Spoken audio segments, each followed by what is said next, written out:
त्याचबरोबर स्वर्गीय बाळासाहेब ठाकरे यांची सुद्धा जयंती आहे आणि विनम्र अभिवादन करतो. त्याचबरोबर आपल्या देशामध्ये माननीय प्रधानमंत्री मोदीजी यांनी एक संकल्पना केलेली आहे टीबी मुक्त भारत.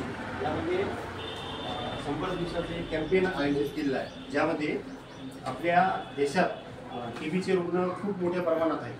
एकूण जगाच्या टीबीच्या पेशंटच्या प्रमाणात 25% रुग्ण आपल्या देशामध्ये आहेत.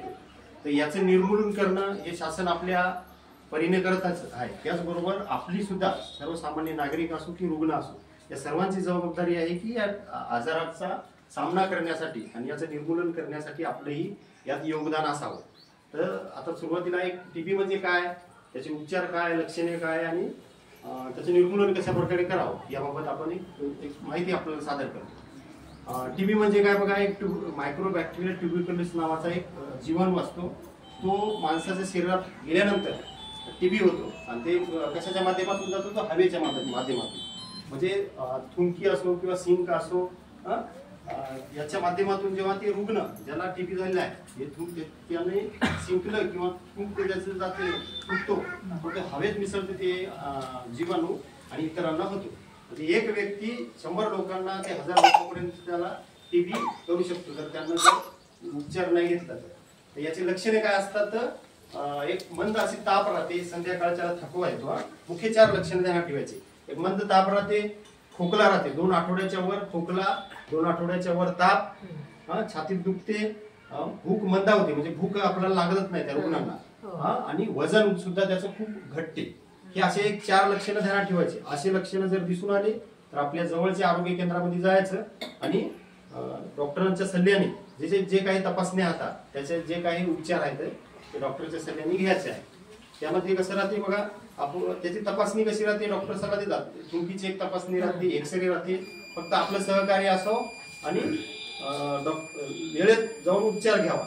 याचा उपचार सुद्धा 3 महिने ते 6 महिन्यापर्यंत चालतो. त्या उपचाराच्या दरम्यान मध्ये आपलं नुकसान होऊ नये म्हणून शासन आपल्याला अनुदान देते. 500 रुपये दर महिन्याला अनुदान देते या आजारातून लवकर बरा होण्यासाठी त्या रुग्णांना. तर यासाठी आपल्याला आपली तपासणी करणं गरजेचं आहे. त्याचं निदान झाल्यानंतर एक 6 महिन्यापर्यंत त्याची उपचार असतो. ठीक आहे. मग ते उपचार घेत असताना काही दक्षता घ्यावी लागते. पूर्ण आहार घेणं, प्रोटीनयुक्त आहार घ्यावा लागतो. सोबतच जे काही व्यसनी दारूचं, तंबाखूचं इत्यादीचं काही व्यसन असेल तर हे व्यसन जर करत असेल या टीबीच्या उपचारादरम्यान तर त्यात जटिलता निर्माण होते आणि अजूनही तो आजाराची तीव्रता वाढते.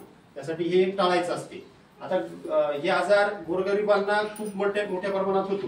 त्याचं जर त्यात आजारी झाले माणूस कामावरही जात नाही तर ते नुकसान म्हणून सरकार आपल्याला अनुदान देते जवळपास 3000 पर्यंत.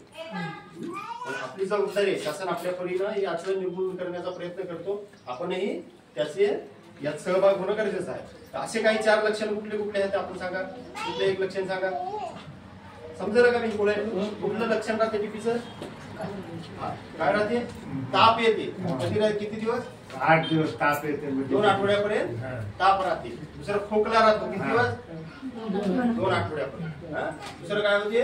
भूक मंदावते. अजून कमजोरीपणा येते. अजून वजन कमी होते. एवढे लक्षणं सगळ्यांना माहीत झाले पाहिजे. तुम्हाला माहीत झाले तरच तुम्ही लोकांना सांगू शकता, घरच्यांना सांगू शकता, कुटुंबियांना सांगू शकता, आपल्या गावात त्याला पण सांगतो. आपल्या गावात आशा वर्कर असतात, त्यांना तुम्हाला असे लक्षण असले सांगा. त्यांच्याकडे ते तुम्हाला येऊन सांगतात की बाबा तुमची तुम्हाला एक तुम्ही नमुना द्या. ते इथं घेऊन येतात, त्याची तपासणी करतात. त्याच्यात निदान झालं तर तुम्हाला उपचार करतात. आणि याच्यात काही लपवाछपीचं नाही. जेवढं आपण लपवाछपी केली तेवढा आजार तो जटिल होतो, अधिक बिघडतो. त्याला औषध उपचार सुद्धा काय म्हणतो त्याला त्याचे उपचार सुद्धा होत नाहीत, त्यासाठी काही लपवायचं नाही. आणि आपल्या कुटुंबात किंवा आपल्या नातेवाईकांना जरी असं झालं तर त्यांना असं वाळीत टाकण्याचं किंवा त्याच्याकडे बघण्याचा दृष्टिकोन बदलायचा नाही, कारण तो आजार कोणालाही होऊ शकते. ठीक आहे.